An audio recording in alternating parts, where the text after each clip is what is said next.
Captain Midnight. This video is brought to you by Adam and Eve. Go to adamandeve.com and use my code MIDNIGHT to get 50% off one item and free shipping in the US and Canada. So in the past year or two, I've really been enjoying covering TV comedies that I love. Community, The Office, Rick and Morty, these are all shows that I've spent so much time with through the years and can kind of just talk about all day. It's Always Sunny in Philadelphia is another show I would definitely put in that category. But until now, I haven't made a single video about it. With the show coming back for its 15th season soon, it just feels like the time. So this week, I want to talk about what may be my favorite episode of the show. No, it's not The Nightman Cometh, and there's probably more well-known episodes. But Chardee MacDennis, The Game of Games, is maybe the defining episode of Always Sunny to me. If you don't remember it, it's the season 7 episode where the gang decides to play a board game that they created many years ago, Chardee MacDennis, and introduce Frank to the stupid, malicious, and often very arbitrary series of challenges that have been haunting Charlie and Mac for years. I think it's an amazing one, and in this video, I want to dig into why I love it so much, and by extension, the show itself. Driving you crazy! Kitten mittens! Finally! When It's Always Sunny started all the way back in 2005, I doubt anyone would have bet that it would still be on in 2021. That's an incredible run for any show, but especially one that began on a shoestring budget, that starred complete unknowns in its first season, and that switched cable channels late into its run. It's kind of unprecedented in the history of cable TV. And though there has definitely been some ups and downs along the way, I think one thing it's always had going for it, unlike other long-running sitcoms like Friends or New Girl, it's that the characters remaining exactly the same as they age actually helps the show instead of hindering it. Where it would be a little sad if Joey or Rachel were still acting the same way at age 43 as they were at 25, for It's Always Sunny, it feels fitting. It's the characters remaining trapped in the hell that they built together and absolutely deserve. One thing I love about Chardee MacDennis is that it's one of those episodes that shows just how long they've already been doing this. It's kind of interesting, by season 7 Frank was very set as maybe the weirdest member of the group, but in this episode he actually gets to shine as the voice of reason, and in many ways the comedic straight man. Something that Danny DeVito excels at just as much as playing Frank at his most bizarre and hedonistic. In this episode, Frank is our audience surrogate character, the one who's having all the strange, half-baked rules of this game explained to him and doing his best just to make sense of them. It's already a good setup, and the episode ends up using it really well when Frank turns the tables on Dee and Dennis at the end. According to IMDb, it's also the first episode ever to only feature the 5 main characters and no one else. I'm not sure if that's true, but in any case, it's definitely a classic sitcom bottle episode.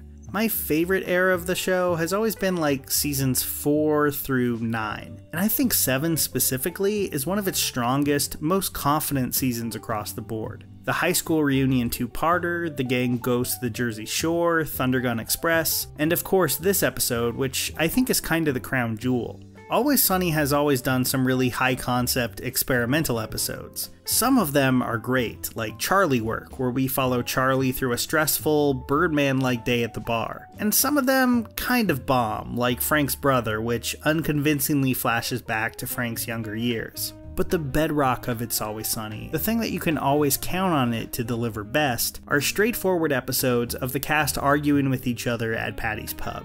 And I think Chardee MacDennis is maybe the best execution of that very simple concept the show ever did. It's a half hour that's so minimalist in its plotting that it makes the episode feel almost effortless in its comedy. I think sometimes the show occasionally feels like it's really straining to stay fresh, but this one finds it exactly in its element. The beginning here is actually really self-aware, but unlike an episode like The Gang Tries Desperately to Win an Award, which relies on the audience understanding that it's really the showrunners commenting on their lack of Emmys, the opening here is commenting on itself too, but in a more subtle, low-key way.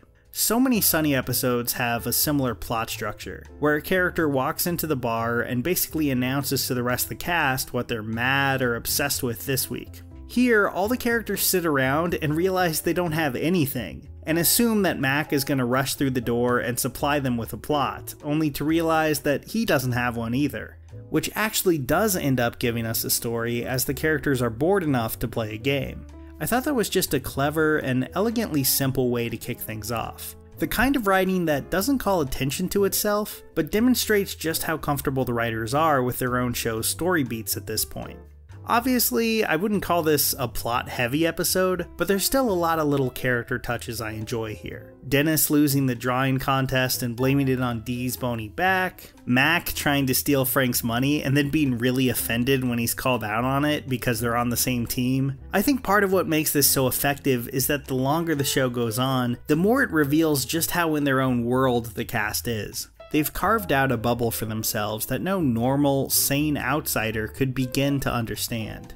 In Chardee MacDennis, they've created a board game that can only be played by them, and only by remembering the specifics of what was going through their heads in the mid-90s when they made it. Their trivia cards don't contain trivia at all, just the thoughts and opinions of their younger selves. This leads to a great moment for Dennis when Charlie can't remember his old answer for why he hates him so much. Oh, because Dennis is a bastard, man! Glenn Howerton in general is just on fire here. There's been a lot of moments where Dennis has been way creepier, but few have been as memorable as the dart scene here. We see dart after dart fly at his hand without him flinching. Finally, Frank hits him squarely in the palm and he just stands there, completely dead-eyed. It's a great performance, but it also ends up being Dennis who makes the single biggest mistake of the episode. Frank being locked in a dog kennel and made to eat eggs, flour, and milk isn't exactly a surprising development. I mean, we all know what show this is. But the reveal that he not only stumbled on a secret while trapped in there, and hatched a plan to use that to his advantage is a pretty good one. Dennis just can't help himself. He's enjoying Frank's misery too much, so he kicks the kennel and throws beer in his face. Only for Frank to realize that it's not beer at all, and Dee and Dennis are the only ones who aren't actually drinking. I love the implication that they didn't just cheat this time either, but literally every time they've ever played the game. Charlie and Mac have seen their pieces destroyed time and time again, only to discover that the game was slanted against them from the beginning. But this is an episode of It's Always Sunny, so there's no victory, nothing for them to learn or grow from, or even a real moment of catharsis. Instead, even with the knowledge that Dee and Dennis have only ever cheated to win, they still manage to lose on a coin toss. Their sad He-Man action figures smashed to pieces once again.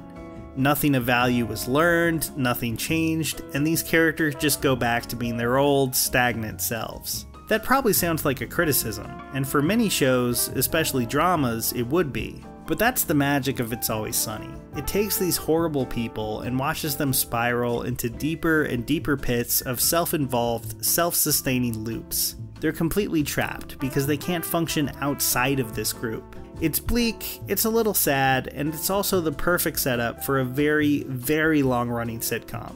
Chardee MacDennis may not be the most flashy or high-concept episode, but I think it gets at that perfectly. These characters bring out the worst in each other, and it's always made for amazing TV.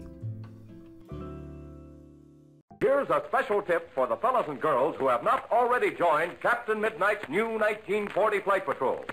You'd better hurry up and join at once, because there's a big adventure ahead. The thing to do now is to get started, because we're going to have not only barrels of fun, but loads of free gifts and prizes too.